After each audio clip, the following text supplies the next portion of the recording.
So yun guys, kumusta? Panibagong adventure na naman. So pumunta ako ng Tagaytay nito nakaraang linggo. Naisipan ko kasi na mag-self-time muna saka makapunta dun sa Pink Sisters. So ito ako ngayon, nasa biyahe na ako niyan. Nakakatawa kasi nakakita na naman ulit ako ng toasted siopaw. Pero hindi na ako nakabili. Bumaba na si Kuya eh. Lumagpas na rin ng hacienda. At nakarating na ako dito sa Pink Sisters. So ayan, guys, tamang lakad lang ako papunta dun sa loob.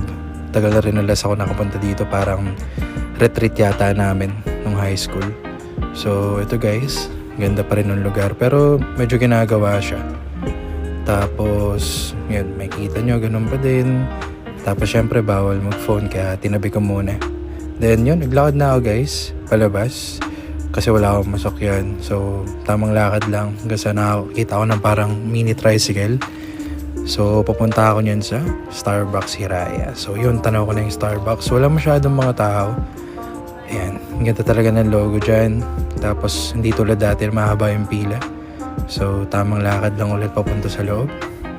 And yun, pagpasok ko sa loob guys, merong pila. Pero yun, hindi naman ganun kahaba.